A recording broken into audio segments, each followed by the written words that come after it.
In this episode of Risk Matters, our technology experts will analyze the impact of new technologies in the banking industry. We will cover how technology will affect banking strategy, target operating model, and organization. Enjoy, and please remember to subscribe to our channel. Hello, everybody, and welcome to this episode of Risk Matters. I'm your host, Arian Patasis, and I'm joined by my co-hosts, Damien Robinson and Klaus Nogren. Today's episode will focus on technology and the impact of the new technologies on banks' strategy, operating model, and culture. Just to note how much interest these topics have, our channel has now surpassed 200,000 views in the last 2 months. So I assume that this interview will also get some very good viewership given the caliber of guests we have today. With us are Tim Roberts from London, the co-head of the London office of Alix Partners, and from Atlanta, Rick Hoehne, CEO of Ceenic Solutions, and a former senior executive with IBM. Gentlemen, welcome. Thank you. Tim, Thank you. Let me get started with you.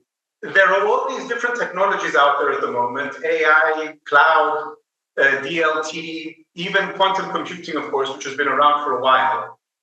How should senior executives and boards make sense of all this? And given that we're all old enough to remember the previous technology boom in the late 90s with the dot-com era, how should they avoid this irrational exuberance, if you will, and make sound decisions?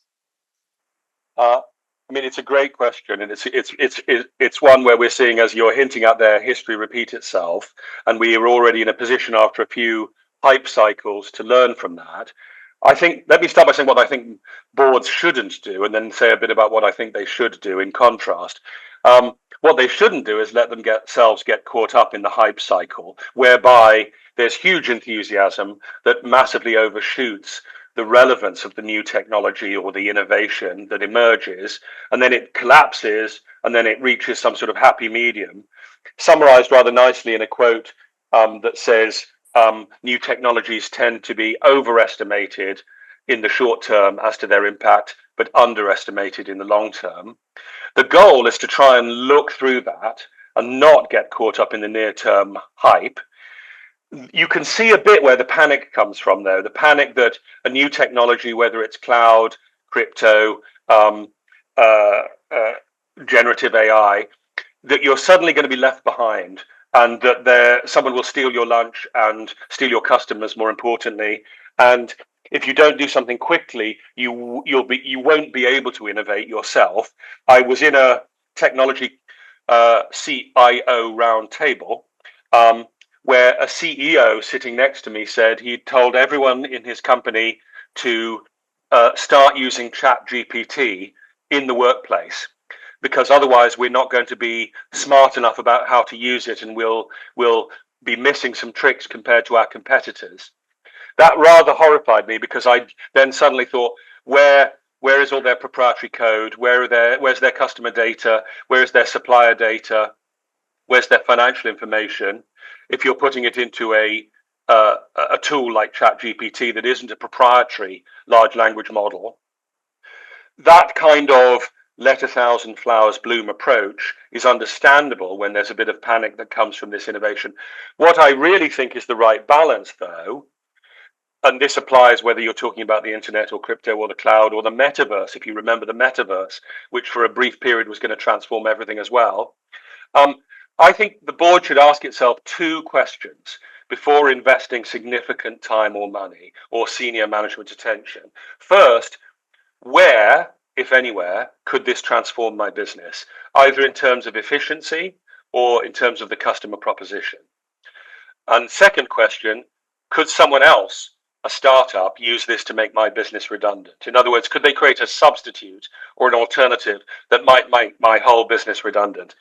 If there's a yes to one of those, or you've got a clear answer to it, then you can direct where you make a major push. If the answer is no, if it's either not clear yet whether this is transformational or where it might be transformational, it's much safer then to use a sort of sandbox approach to create a laboratory to test those kind of applications to find out whether it creates a better customer experience. Is a Gen AI driven chatbot actually better than what we have already, or am I just going to experiment and discover that it's less effective, or it's riskier, or it's less reliable than a human being or a rules-based chatbot, i.e. a crude chatbot that is simply looking up a response from a list of scripted responses.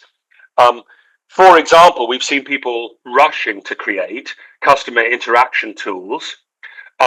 Two examples from outside financial services: an airline that created a chatbot that could advise customers on a wide range of topics, told a customer that they were eligible for a refund when they actually weren't. And the customer took them to court, and the court upheld what the chatbot had told the customer on behalf of the airline. So you've got a chatbot essentially creating policy live, ab initio, from its own training data. That's unhelpful. If you imagine a bank doing that, far worse, where it might be deviating from or creating new policies that you might be held to by your regulator. And then the other example, even more dangerous, a supermarket chain that created a recipe planner for customers to type in ingredients and get a recipe for something they could cook with those ingredients, started creating toxic recipes, including chlorine gas, because presumably they sold swimming pool chlorine at the supermarket. That one rather more alarming. Hopefully nobody actually followed the recipes for anything toxic. But it may not kill a customer, but it might damage your reputation and make you look like you're somewhat incompetent at rolling out new customer-facing applications. So the moral of both those stories, I think, is experiment in a safe environment. Don't rush to bring something to market which is not tested and the benefits of it are not yet clear. And obviously, there are regulators around the world which offer sandboxes for you to test customer propositions with them, because they want to learn about innovation as well. Here in the UK, the FCA offers that facility, and I'm sure there are others elsewhere in the world. Taking that slightly more cautious approach of first doing some strategic analysis, and then second, if appropriate, sandboxing and experimenting in a safe environment, hopefully avoid some of the costly mistakes we saw in the dot-com era. So my last comment on this, going to your point about remembering the dot-com era, in various countries around the world, and we saw it very vividly here in London, some well-known banks created online-only alternate brands, which they then closed 2 or 3 years later in the dot-com bust.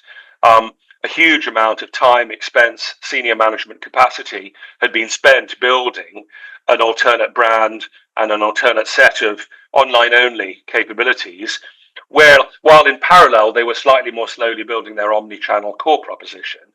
Looking back, they wish they'd just focused on building an omni-channel bank, not creating a variant online-only business, potentially wasting millions of pounds or euros.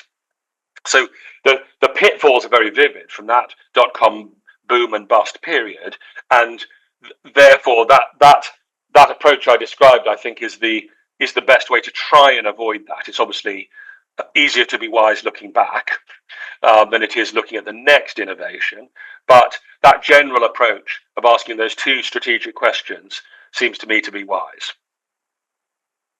Yeah, just kind of building on some of that, I think, from a board perspective,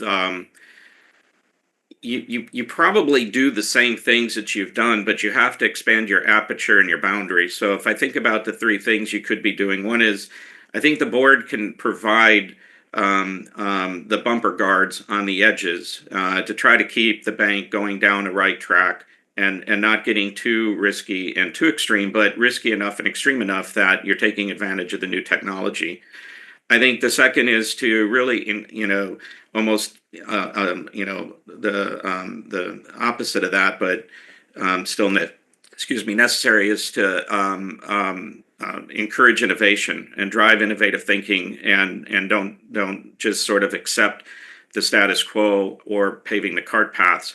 And then the last is, you really need to re-examine risk. And the challenge, I think, that a business can get into when they're exploring new things is they're only thinking about what's in front of them. I think a big challenge is not only the risks of how I could incorrectly use the technology the way Tim was describing, but the other side of it is how will the technology be used against me? And I need to be thinking about those challenges that are going to be coming into the bank when I introduce new models. If you go back to the dot-com era and the evolution towards the digital banking model we see now, we introduced a lot of capabilities for the bad guy to begin reintroducing scams and threats against the banks and the customers of the banks because of the transparency that the digital enterprise gives the bad guy in how they operate and the speed in which they can get paid. And so I think those three things need to be found within the composition of the boards. Specifically, we don't want to just innovate and essentially pave our cart paths. We need to re-examine our business, and we need to think about new ways of doing things. An example would be in the KYC space, we always collect documents to validate what the applicant has entered or provided us. But what if we flip that? What if we said, just give us the documents in the first place because we can now read them? If all we do is pave our cart paths, we're just going to create more efficiency, but we're not really going to take advantage of what the new technology can afford in our business models and our operating models. When we start thinking about things like the risks, deep fakes obviously are going to change the landscape of risk. But what happens also when the bad guys start using this great technology to automate their business? Like today, they'll run sweatshops around a scam type called pig butchering, which are made up of primarily human trafficked people who are conducting these very long running scams. Well, eventually they're going to be able to replace that with automated digital workers the same way the bank is going to, and then it's going to accelerate at a level, that we haven't seen before. And I think the board has to have some component to it that is challenging the things that the bank is doing and the advances in the technology to understand what new risks are going to be presented as a result of this. So, just coming back to the three things, bumper guards a little bit around the operating models, don't become something you're not. If you're not a fintech, don't try to be one. Innovate and don't just pave cart paths, and then be aware of the new types of risks and kind of challenge yourself, almost thinking like a bad guy, within the board. If I could, I just wanted to follow up on something that Tim said when you talked about, sort of, can a startup put my business out of business, so to speak? I guess, when you think about banking, we've seen that over the last decades, the best banks have become pretty good at managing technology, but that's not really the average throughout the industry. Banks, historically have not been great technology managers. So I guess the question is, given the rapid developments of the technology and technologies, how do banks compete with startups and fintechs and so forth? And really, is compete the right goal? Should they be thinking more about sort of collaborating and becoming curators of technology, learning how to manage other people's technology? It's a very good question, actually. Is it right to think of the incumbent banks, i.e. the long-standing familiar banks, competing with fintechs and neobanks and so on, or are they actually targeting different customers or additional relationships? I suppose to some extent they are competing head to head, and where they compete head to head, for example, for new current account customers, my feeling, at least certainly in Europe, where I'm kind of more familiar with the competitive environment, is that the sort of arms race feels relatively even at the moment. That having thought, if you rewind 10 years, we might have thought the neobanks would really have claimed a much larger market share of both new accounts and incumbent accounts. Many people, myself included, have been customers of both. So I have a relationship with a long-standing multi-channel bank where I can deal with them through the app, through the telephone, through the branch, etc., online, on my laptop, whatever. I also had an online-only account through one of the UK neobanks, one of the well-known neobanks that gained a lot of attention. My sense is that neither has actually cracked customer service, and for slightly different reasons. So if I think of the customer experience that drives satisfaction, usage, which is my primary account, which is the one that sort of withers, neither had fully cracked it. So I've seen epic customer service fails from both.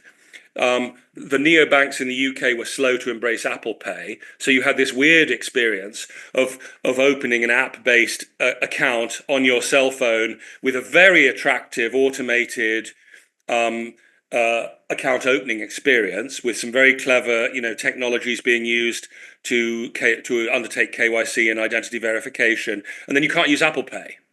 Meanwhile, my incumbent bank that keeps making me go into the branch to validate myself will let me use Apple Pay. So it can be an uneven experience. Some of those change, but then, of course, depending on what's most important to you, you might find the exchange rate available or your ability to make large payments overseas, etc., may be uneven. I've seen security fails in both cases. I think there is a structural advantage for the attackers, given the rate of acceleration of technological advancement. So I think, although the sort of trench warfare battle may be even at the moment, I think it's going to swing in favour of the attackers on the basis that they can rectify things like it doesn't work with Apple Pay. They can add other features more quickly. They can adopt new authentication techniques more quickly. They can move on to new devices more quickly. I also have had, as well as working with incumbent banks and startups, I also had the experience of working with an incumbent bank using a very advanced app developer to build their mobile app. And I saw how difficult it can be for an incumbent bank to work in that kind of rapid product development cycle. They were a waterfall bank working with an agile app developer, to put it crudely. That's a recipe for some real challenges, bringing a new product to market. They got through it and they ended up winning prizes for their mobile app. This was in one of the smaller European countries. But it was a massive learning journey for them, which hopefully puts them in a better position to work on the next innovation. But fundamentally, a neobank full of people working, full Spotify agile, is going to be advantaged in launching new applications to new features for the customer base, and particularly and this is, I think, a key question, potentially building trust with the customer. Trust is obviously a big word in banking, and it's not one concept, it's really multiple concepts wrapped together. Do you trust a neobank, and do you trust your incumbent bank? And I think the answer is, as a customer, I trust them for different things. I trust the incumbent bank not to go out of business. I trust them not to lose my money, or for the staff not to steal my money. With a neobank, you're living in a world where we've seen Wirecard and other events unfold, and including some of the crypto businesses. You clearly are more aware of the risk that something significant may be wrong in a challenger bank that hasn't existed very long. Particularly if it's not actually a bank, if it's a payments or an e-money business, you are more alert to that risk, that there may be wrongdoing or other sort of existential risks. On the other hand, there's a risk of incompetence in some of the incumbent banks, which isn't to be ruled out. I had an experience where my incumbent bank needed me to validate that I was who I said I was, because I'd some fake transactions had gone through my credit card account. My credentials had been stolen. They made me go into a branch to validate myself with my passport, and their method of validating me in the branch was for a member of staff to call a call centre in the centre of a busy branch, because they'd gone open plan, reading out my credit card details and my passport details out loud to someone on a call centre at the other end of the phone. And I thought, you've brought me in here to make my details insecure, not for me to do a secure validation. I made them stop and go into a meeting room to finish the experience. But I thought this is almost like a comedy example of a purported security process which is making me less secure. And there's numerous examples like that, where the bank is thinking of its security procedures, its verification that I'm not a criminal, not thinking of its protection of me from them or anyone else.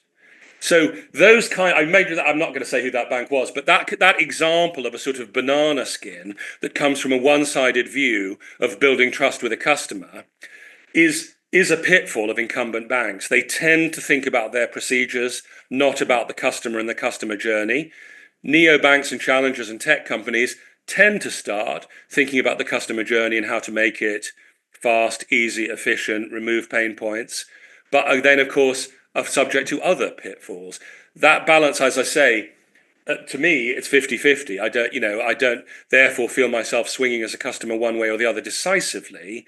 But in the longer run, when it comes to harnessing the power of generative AI or virtual reality or transactions of various types with different currencies and cryptocurrencies, I'm probably more intrigued by what neobanks can offer me. And I'm therefore probably got more likelihood in the future rather than less likelihood to switch.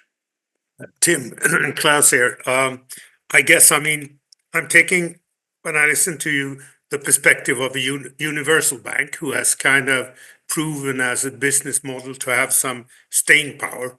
And now we do have a rollout of several massive new and interesting technologies that impacts the business. I guess that the jury will for a long time be out there, whether they should, for a given technology, do it themselves, acquire somebody, or find something else. But I find very interesting the use of third-party vendors and that kind of way of organizing things. And then I come to my question. I think that many bankers at the moment are now kind of overseeing how they will roll into the DORA universe as a board.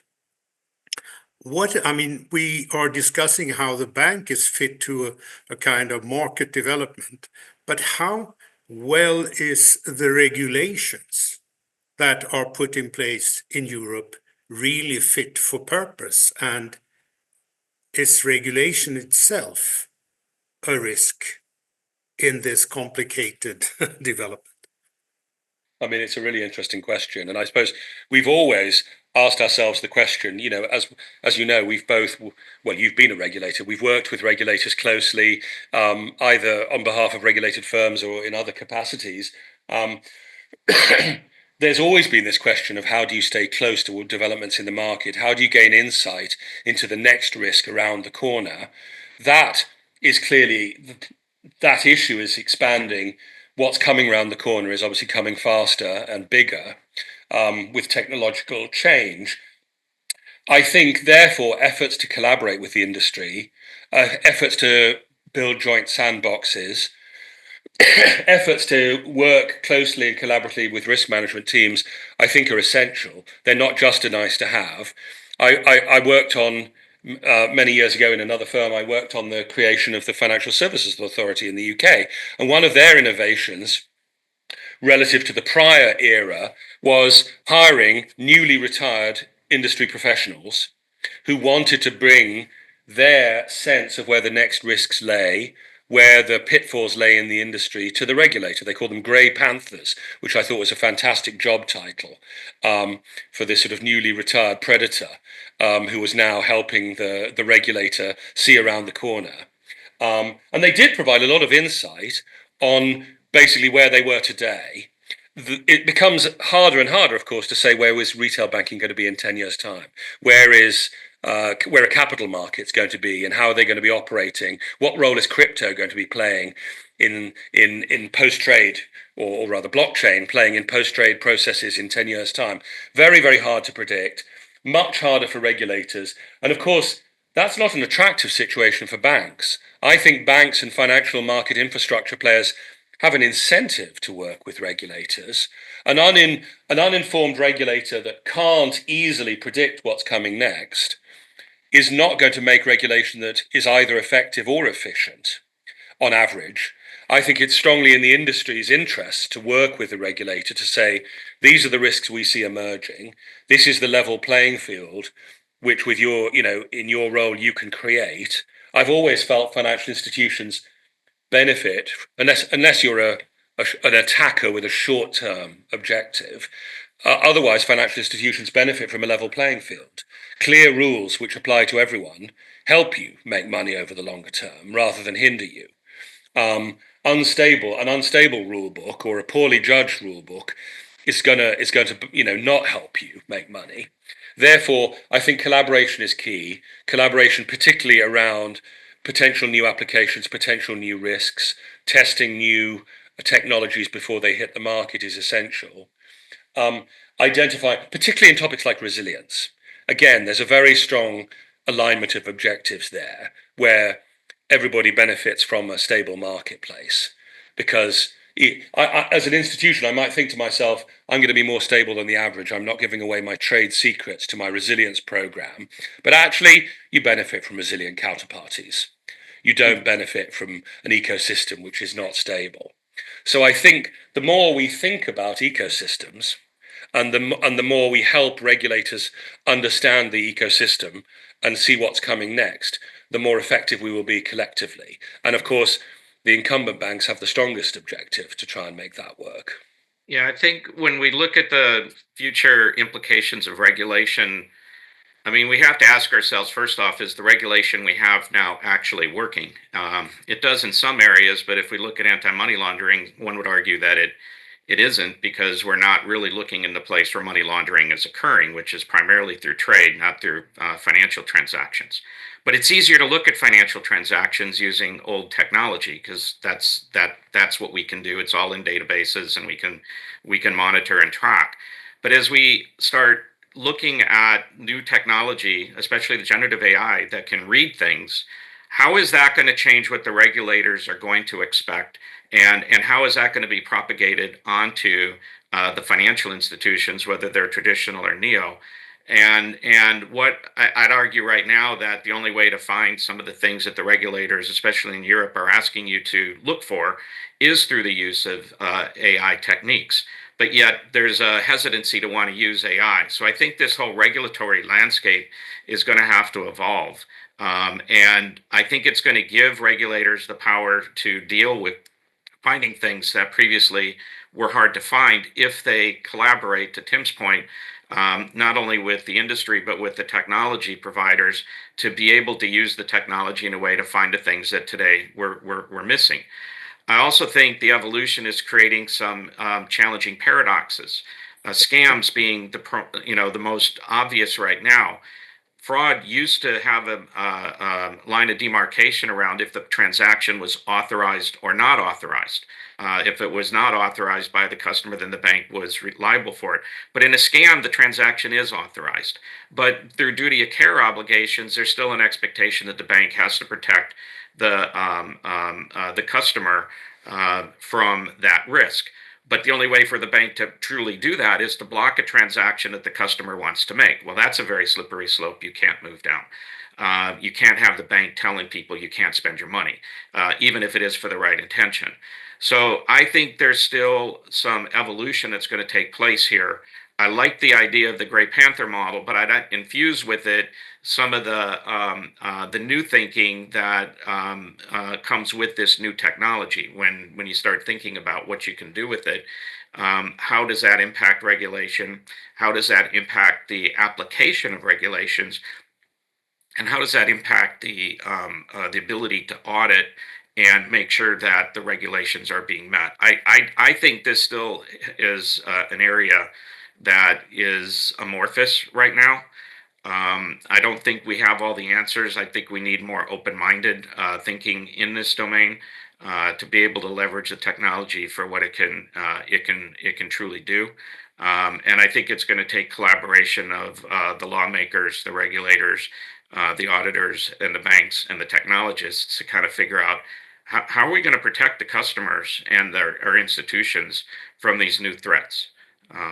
So I just whether you're a fintech or a traditional bank, you're facing somewhat the same challenges.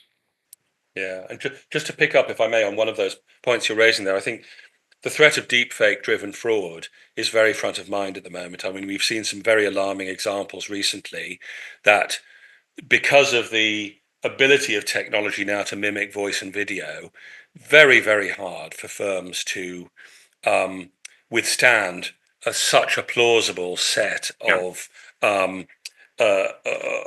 sort of communications that indicate a payment is valid and that has been properly requested or authorized. And as you say, we don't want banks telling you you're trying to make a payment, but we don't think you should. That's very difficult. But could we invest in something which allows a monitoring system to escalate for further verification, third factor authentication, where there's a high risk factor, for example?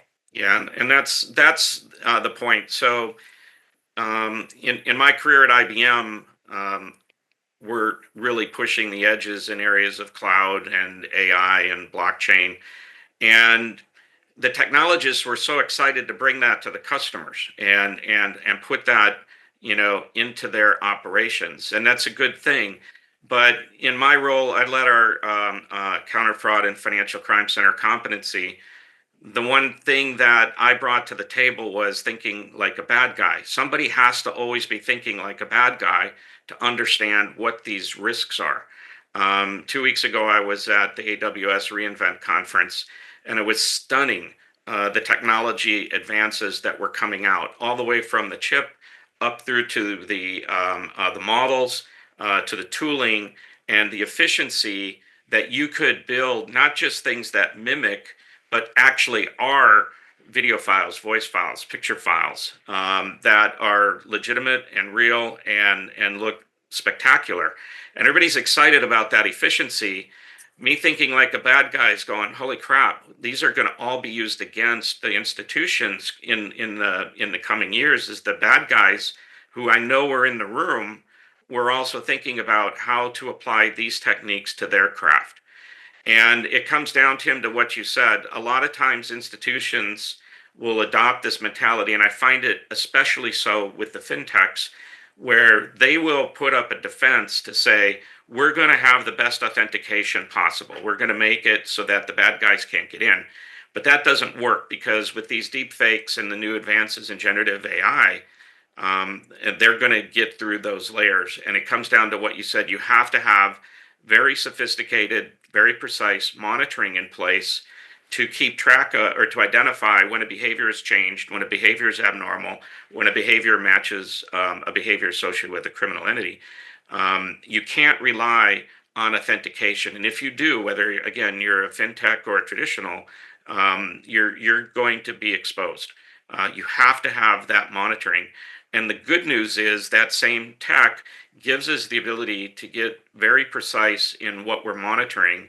And if we can find a good approach to securely collaborate and exchange and share information, we'll have a better way of stopping, the bad guys before the transaction gets processed.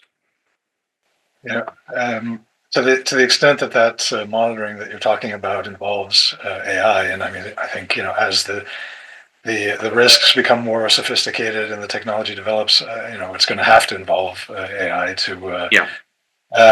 It comes back to this concept that we've talked about before, Rick. Your thoughts about digital workers, and I guess the idea, if AI is going to be used to monitor things and to escalate things, that opens up a whole new dimension to governance, to business processes, to the skills of the human workers that have to manage the AI. So maybe if you could talk to that a little bit.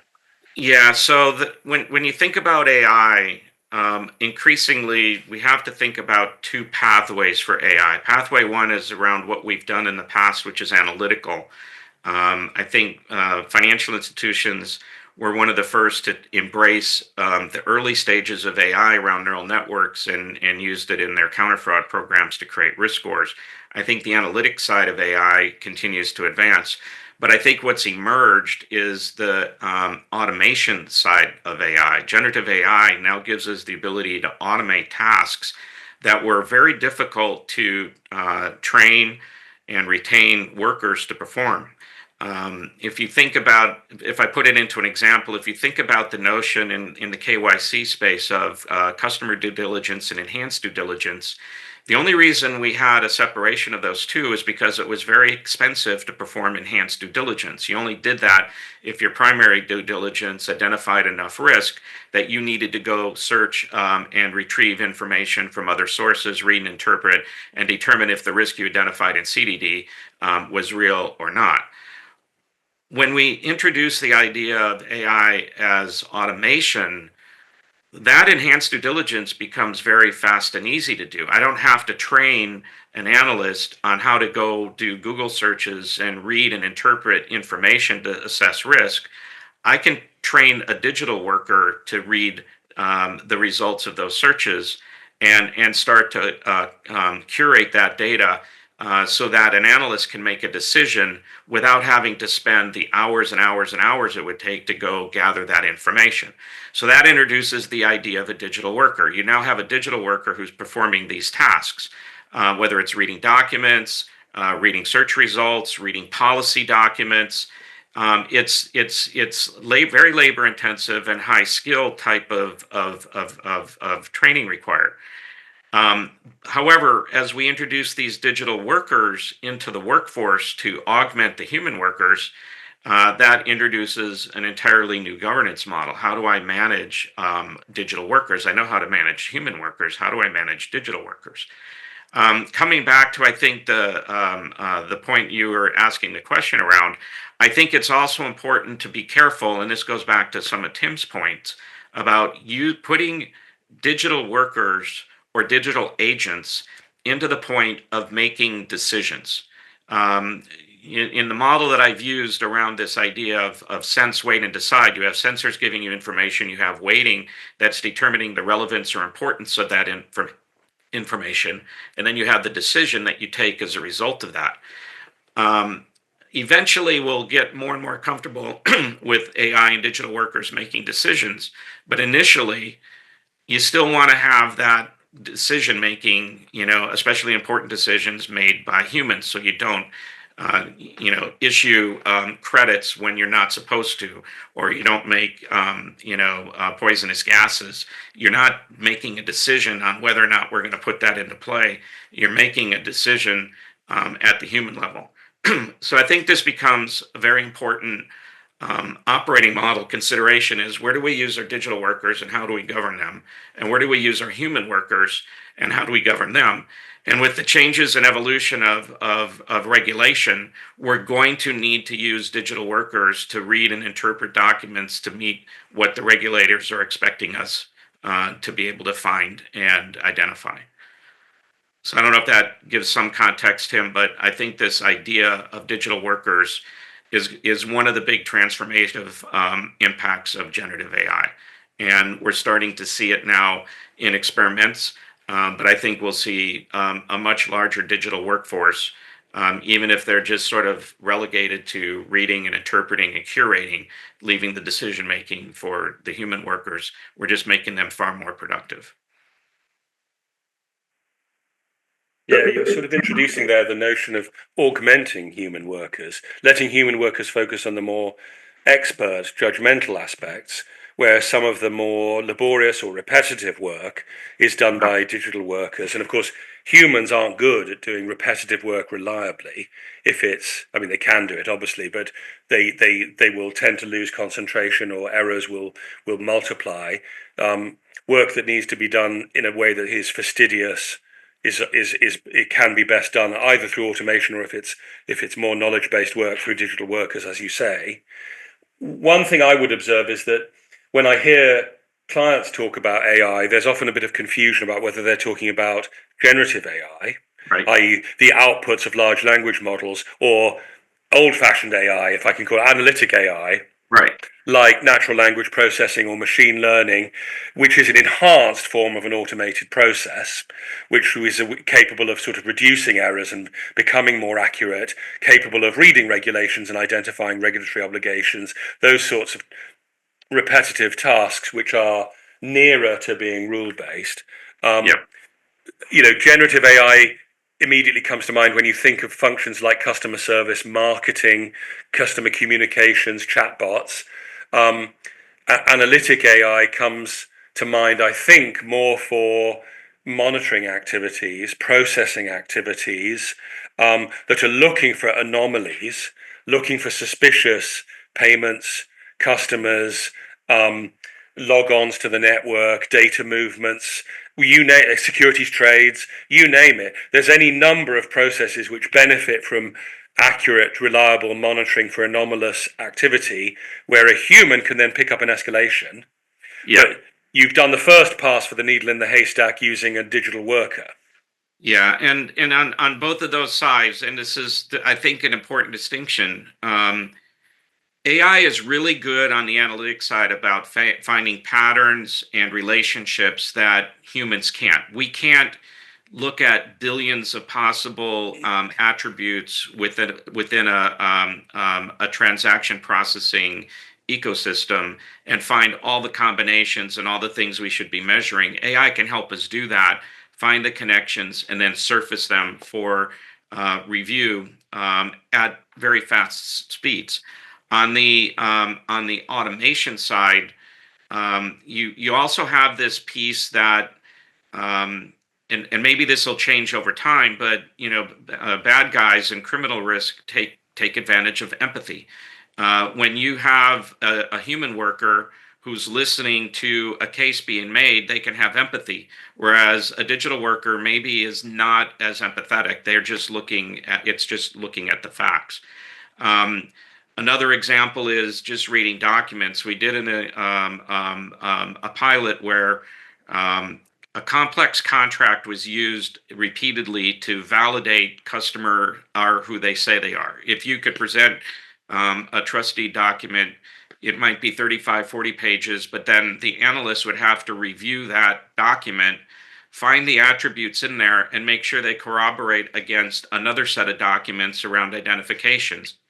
And say, if I can do that, I can now corroborate that this person is who they say they are. Well, it was taking 50 to 60 minutes on average to review that document to find the attributes. We could use a digital worker to do it in 2. And once that digital worker was trained, they were retained forever until we retrained them. Whereas once I train a human to do that work, they're retained for as long as it takes my competitor to hire them away from me. And so there's this efficiency that you can gain, but also an effectiveness at being able to consistently review that document, these complex documents, no matter what form they're in, and find these relevant attributes and pull them out. And I think this gets back to what I was talking about earlier, that regulators will probably increasingly expect institutions to be able to have that capability to find, read, and curate documents. And I think that's important to protect against the financial crime risk, because a lot of times that's where the crime can be found. As I said earlier, most money laundering is done through trade-based money laundering, but it's really, really hard to find it in bills of lading and invoices and contracts. But with generative AI, we're going to increasingly be able to look in those places and find the attributes that are indicative of a money laundering activity. Yeah. So there's this distinction between analytic AI and automation AI, or traditional AI and generative AI, is, I think, going to be ever increasingly important. What should chief technology officers be thinking about in terms of, and chief operating officers in terms of sort of their target operating model over the, let's say, over the short to medium term, given all of these things that we... I think the biggest impact there, the need there, is going to be to understand how to infuse digital workers into my workforce. We know how to recruit, train, and develop human workers. We're going to have to do the same with digital workers, and it's going to take a different skill set. IT is going to have a bigger role in the recruitment of digital workers, because they're going to be the ones that will be working with the business to help figure out what a digital worker can do. And now we can create a new digital worker to perform a task. That was a big part of what I was doing with IBM in my role in the fraud and financial crime space, was looking at how and where we could develop new digital workers. Now, once you develop them and put them on the line, so to speak, now you have to govern them. You need to make sure that they stay within the boundaries that you've set for them. You need to understand, how things evolve and how they learn, so that they're staying within the space that you've allowed them to. Much like a human worker, you do have to keep a human worker in their swim lane as well, because you can't have insider collusion and fraud taking place within the enterprise. You have to have that same governance over your digital workers. And as regulation or policies evolve and change, they're going to have to be retrained. So I think this is going to be one of the biggest thinkings from an operational perspective and a governance perspective, is how do we manage and govern digital workers? And I think we can learn lessons from how we manage human workers. We make sure that the human worker and their skill set is applied for the task that they were trained for, and within the boundaries that the policy allows. We have to have the same governance over the digital workers. And I think that's going to be, as organizations figure out how to do that at scale, they're going to see their businesses be able to take off a little bit faster than their competitors who are still struggling with what is a digital worker. So I do think this becomes a differentiation, much like the internet was back in the .com era. The company that could organize it, apply it, govern it, and stay true to their colors with it, I think succeeded faster than those that didn't. I mean, one other thought, if I may, about operating models is going back to the contrast between sort of born digital neobanks and incumbent banks. A lot of sort of strategy consultants have been selling the notion of, we're going to help you introduce enterprise agile to your bank. You've got tens of thousands of staff in a traditional bank organization. We're going to help you make everyone agile. We're all going to work according to that approach. And I think that it's not obvious to me that that is a desirable endpoint, even if it was an achievable endpoint. Someone who I greatly respect with a lot of experience in change management said, agile is not for everyone. Agile is a very good technique for some projects. And I broadly agree with that. It's very effective if you are a rapid product innovation business and you need product-based teams innovating quickly. And that's obviously true of a lot of Silicon Valley, all of Silicon Valley, I guess. And indeed, having worked with some of those firms, they don't talk about agile because there's no other way to work. If you go into some of the well-known tech companies born in Silicon Valley, they don't use the word agile. They just have a product organization that, without acknowledging it, works that way. Yeah. But if you go into a bank that's been around for 200 years, obviously it's a transformational change. And as I say, it's not obvious to me that that's an attractive or useful change to try and get every function to work in that way. They might, in their mobile banking team, have a product development arm, or they might have an innovation unit or other parts of the bank that absolutely want to organize into product teams and work in an agile way with appropriate interfaces with other parts of the organization. But asking the fund accounting team in asset servicing or the compliance team or the whatever to start working agile as if it was a sort of religious dogma that needs to be rolled out, I don't think that is the way forward for many banks. I know that will fly in the face of a lot of the literature published by a lot of large consulting firms, but I think it is the truth. I think this also comes back to a little bit of the role of the board and the direction the company wants to take. And if you think about the .com era, a lot of banks spun off startup banks that were meant to be digital banks, and they've since sort of collapsed and brought that back into their main bank. We'll probably see that trend here, because the problem with, and building on your point, Tim, is the legacy banks have so much infrastructure established. They have so many different point solutions, standalone systems, data sources, that it's very hard to do that rapid innovation with that as your base. Whereas a fintech doesn't have that legacy, and so that model fits better to them. One of the things that we've been focusing on is try to take a confined operation and transform that quickly without trying to transform the whole bank. So, for instance, the KYC operations are very inefficient and are also, very impactful on the customer experience. When I started Ceenic Solutions, I had the chance to open commercial banking accounts on my own. I had one bank, and I won't name it. It took, I started the process on October 9th. I finished the process on November 13th. And I had interaction with at least 3 human workers. I spent at least 6 hours in the process of my own time, including on a call center team chat at the end of the process. Another bank, I had my account opened and funded within 50 minutes, 50 minutes. And that's, a lot of that driven by how those banks implemented their KYC processes on top of their customer experience. So while banks can't, I think, have to be very careful about adopting a broad agile strategy, that doesn't mean that they shouldn't focus on their on rapid innovation. These are 2 well-known established banks with 2 different outcomes in this case. And I would argue one of them took advantage and transformed their platforms in a defined area, whereas the other one did not. And by doing that, I think you can create microcosms of very efficient operations within a large bank while accepting the fact that I have this legacy. One of my clients used the phrase "simplify my world" without denying its complexity. And I think that's where the banks are going to use AI and be more efficient in their automation, their use of data, and their use of intelligent data curation to accelerate these processes more effectively than others. And we're going to see separation over the next 5 to 7 years of banks who are able to figure that out and give you a 50-minute account opening experience and not a 6-week account opening experience. So here's my last question, and obviously Damien and Klaus can also chime in with anything else.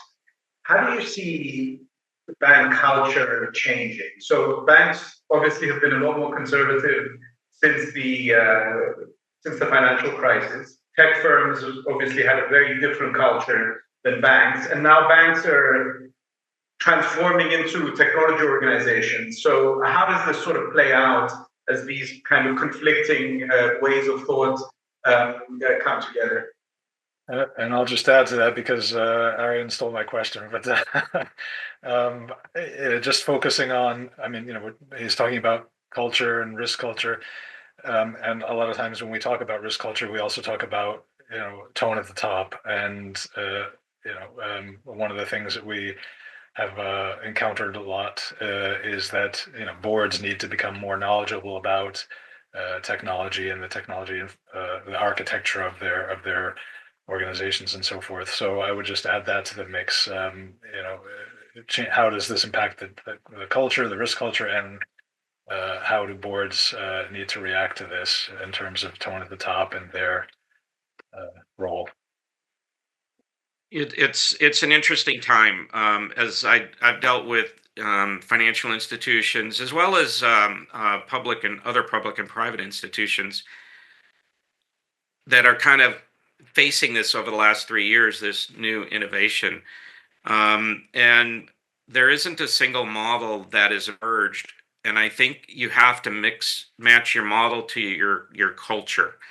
I think you don't want to be bounded by your culture per se. You want to be able to take advantage of the new technology, but at the same time, you don't want to be something you're not. And I've seen companies who have just gone all in on empowering everybody, almost back to Tim's point about everybody gets to use ChatGPT and just go crazy. And I don't think that's any more effective than the company who puts a strong regimented control over it that says we're going to just curate the top 3 ideas across the entire bank, and we're going to incubate 1 or 2 of those and see what happens. Neither of those endpoints to me get you to where you need to be. I think you need to infuse the culture and the capability in the organization, much like where I talked earlier about infusing digital workers with human workers. I almost think at the planning and innovation side, you have to do the same thing. You have to bring the IT people together with the business people to think about what we can do. And as I mentioned earlier, in a defined area, let's take our area and see how we can improve it and transform it.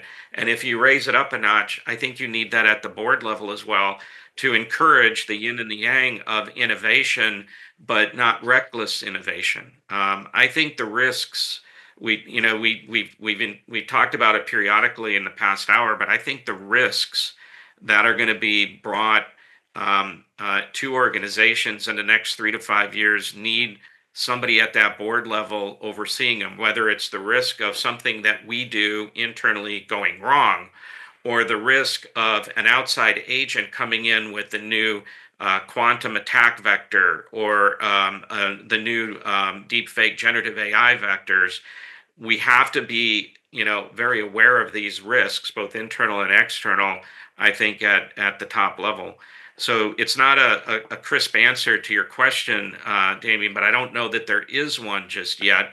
I think that we're going to evolve these operating models a bit, but I think the common thread is going to be having that yin and yang between the innovation of technology, the objective that the business sets, and bringing together the risk mindset so that we don't do something stupid or crazy, or something isn't done to us that we never saw coming until it hit us.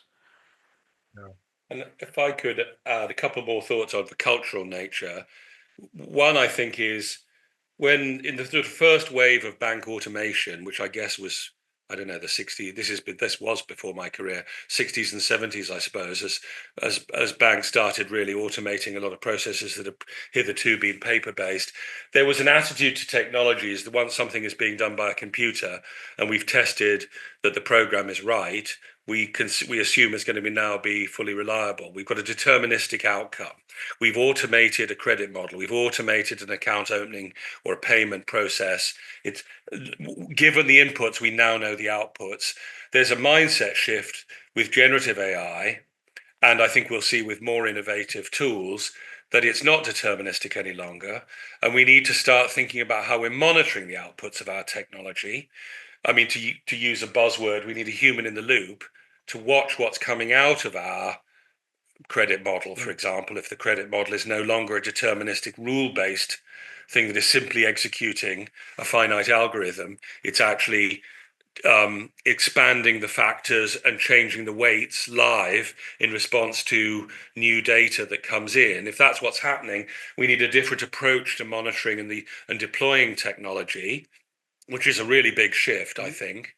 Yep. It feels like only 5 minutes ago as well that the problem was not enough people on the board understood technology at all, that there would be only 1 or 2 people on the board of a bank that had a technology background, if you were lucky, and that the dialogue between a CTO or a COO and the board was often not very fluent. They weren't both speaking the same language. And I can say myself, as a former COO of a financial institution, if I wanted to get through a difficult topic in the board meeting, one lever was definitely to use more jargon and see people's eyes glazing over and observe people's inability to ask probing questions. I'm not saying I ever did that, but you could clearly feel the temptation to get through a description of some error by putting a layer of jargon over it, and that I'm sure that does happen in practice. There was a wonderful quote about cybersecurity from Kieran Martin, who used to be the head of the National Cybersecurity Centre here in the UK. I did a webinar with him a few years ago, and he said, the first thing that needs to happen is cybersecurity professionals need to learn to speak plain English and business language and put business propositions to the board, not speak about endpoint protection or whatever jargon they may prefer. Threat vectors.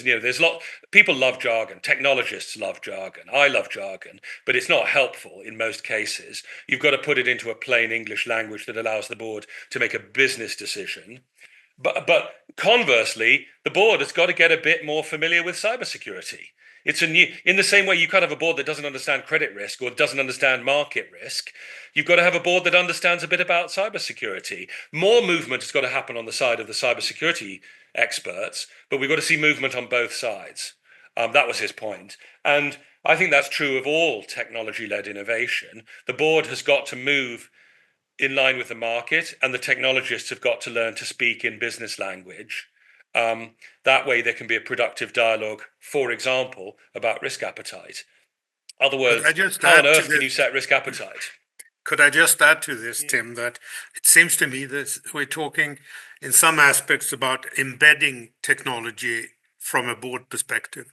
And I think often we talk about competence as kind of competence in the technology as such. But I think that there is a merit in kind of shifting the focus and thinking about the knowledge about the application of the technology. It's not digital as such, it's digital banking experience and knowledge that we look for. Yeah, and I if you take it a step further from that, Klaus, if you think again, a couple times we've gone back to the the dot-com era and the evolution of banking that we saw, and I believe that we're in a similar era where we're going to see an evolution from what we're thinking about. I would say in that era, we didn't take the time to think about what risks were going to hit us. We didn't know what the risks were until they hit us, and we weren't prepared. We didn't build defenses in to our platforms, to our operations, to our people, to our tech, and just kind of building on this theme of cyber, but expanding it to the same principle applied to AI and generative AI. I think one of the big things a board could do is have that mindset towards guiding the company against future risks that maybe they hadn't thought about. Fast forward, role play, play things forward to understand how is a bad guy, a criminal element, going to take advantage of this and use it against us in the future, so we can build, have protection by design, not protection after the fact. And so I just think that becomes critically important. And if there's any lessons we could learn from the past, that would be the one, which is to, don't assume all of this is just going to be used for, good purposes, and bring that back, Tim, to your point, not just cyber, but with the AI, communicated in business terms so we can defend against the new risks. Klaus or Damien, if there isn't anything else, what I would actually like to close with is any good books that Tim or Rick recommend on this subject, now that we are going to the holiday season, for our audience to become a little bit more educated on these issues.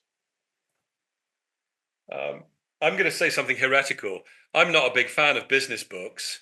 I think they're a bit like, someone said to me years ago, they're like diet books. They usually have one big idea per book, but they've fleshed it out to a book so they can sell it for $9.99 instead of 99p. But I highly recommend reading iRobot, because I think a lot of what we've been talking about here is contained within the thoughts in this. Obviously, the movie is a single movie, but it's a series of short stories.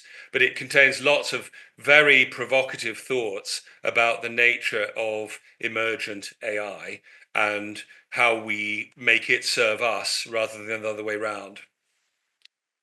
Yeah, I don't have any current books that I would think about, but I think some of the classics still apply here. Hope is not a strategy was the one that sort of comes to mind. I just, things are evolving pretty quickly, and I don't know. I last week I was at the reInvent, as I mentioned before, and just seeing and appreciating the rate and the pace of change and the focus companies with great innovation history, and a lot of money to invest, and where they're taking this. I just think it's really important to connect some of the dots to see where this is going, so you can be in front of things that you haven't necessarily thought of yet. That to me is just, where I would spend a little bit of time, is just understanding what's behind the advances that you're seeing, in today's demonstrations. Like, where is that going, and what am I going to have to do to cope and deal with it? Whether it be a new governance or operating model, a new risk management model, new human resources and digital resources operating model. Just understand where things are headed so you can be prepared when we get there. Well, I'll tell you one thing I think we're going to have to do from now on. We're going to have to do these podcasts with cat filters so that people don't clone our images and use them for various purposes. They don't have to clone them. They just, I think one of the biggest things that scared me was text to images. The technology is advancing so quickly that you don't even need our screen capture. You're going to be able to just say, draw me a portrait to fit on an ID for Rick Hoehne. And the generative AI will go do the research, find the images, and then create that image. And you didn't have to write any code. That's the scary part. You just had to ask for it. So those are the things that I think, again, we can't just we can't defend against it. You have to monitor when it's being used against you and take action when you see that it is, because it's going to be really hard to defend against these. On that note, I guess But on that, the good news is that technology helps us, right? If you embrace it. There is a path forward. You just have to be eyes wide open. Gentlemen, thank you very much for that. I think this was a fascinating conversation. Obviously, lots to think about. With that, let me wish Merry Christmas, Happy Holidays, Happy New Year to everybody, and we look forward to seeing everyone on the next episode of Risk Matters. Thank you. Thank you. thanks everyone. Thank you. Guys, thank you very much again.